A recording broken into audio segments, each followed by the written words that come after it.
ब्रह्ममुरारिसुरार्चितलिङ्गं निर्मलभासितशोभितलिङ्गम्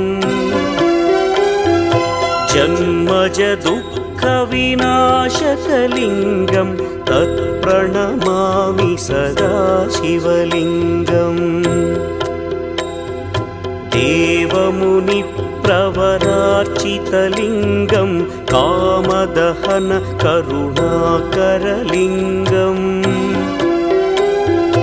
रावणदर्पविनाशकलिङ्गं तत्प्रणमामि सदा शिवलिङ्गम्